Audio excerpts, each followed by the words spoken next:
evokes memories of the Sharpeville massacre and similar events. It is clear that this brutal attack was not the act of some rogue police, but was sanctioned at the highest levels. The massacre is the direct responsibility of the ANC government and of the lawmen bosses. This repression is a direct result of the failure of South African capitalism to provide a decent life for the workers there. In order to help maintain the capitalist profits, the state is repressing the workers' movement. This attack is also the result of the crisis of capitalism worldwide. It is all too common around the world that union leaderships have responded to this crisis by collaborating with the employers. It seems that some in the labor leadership in South Africa are no exception to this. Despite this, the working class from Egypt to China to Greece is organizing and starting to rise up. The South African workers' movement is no exception, and many of us remember the days when the entire world was transfixed by your heroic struggle against apartheid. Today, the working class is more connected around the world than ever before in history. Let us move forward together towards workers' democracy and socialism. That is, a society whose wealth is used for the well-being of all working people. Workers of the world, unite. We have nothing to lose but our chains. We have a world to win. Thank you. That was a statement from the Workers' International Network. I missed the beginning of it. Come on, talk to us. Who wrote this? What's up? Workers International Network is a small international grouping of socialists basically trying to feel our way towards a new international. What country? South Africa, United States, Great Britain, Germany, France, others. Thank you, young man. All right, look, I gotta Bad little turnout and solidarity How many people with saw South African miners that were clip shot. of the massacre after it occurred? Please put your hands up. Let me see it. Okay, so many of you have yet to see it. I'm going to repeat to you. We have the URL for YouTube. We want you to see this. And we want you to tell your fellow workers, your family members, and others about this. This is not a minor deal. Is this coming through? Yes. Okay.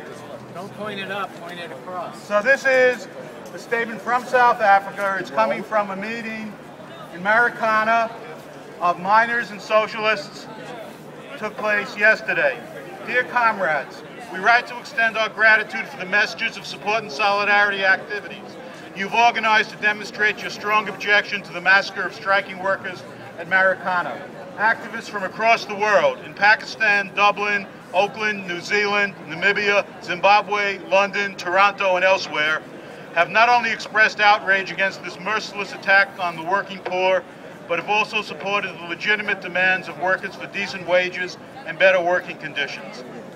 Rock drill operators work under unbearably harsh conditions in the bowels of the earth and earn 5,600 Rand a month. That's about $500 a month. By contrast, the mining company Lonmin's financial officer earns 854,581 Rands a month. That is over 150 times more than the average miner. It's this kind of outrageous inequality that's at the heart of the mounting dissatisfaction among large sections of South Africa's poor. We're inspired by your solidarity and call on activists across the world to support the demands of the Marikana workers for a monthly wage of 12,500 Rand, that's about $1,000 a month, for the dropping of all charges against workers and for the establishment of an independent international commission of inquiry. Forward to international solidarity, signed by Noor Niftagodian, who's the chairman of the meeting. So I want to say something else, which is messages like this show that the miners in South Africa and the South African activists organizing are aware of what we're doing.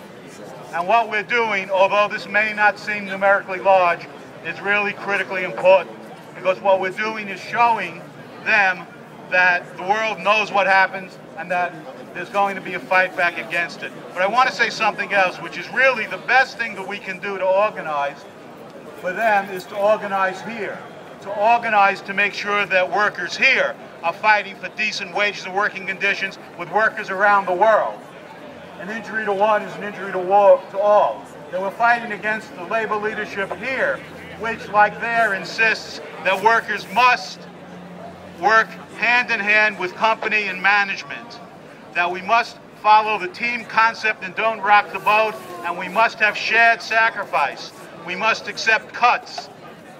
All the sacrifices are being made by working and poor people here. It's not being made by the banks. We keep shoveling trillions to them. So we have to understand that their fight and our fight is the same fight.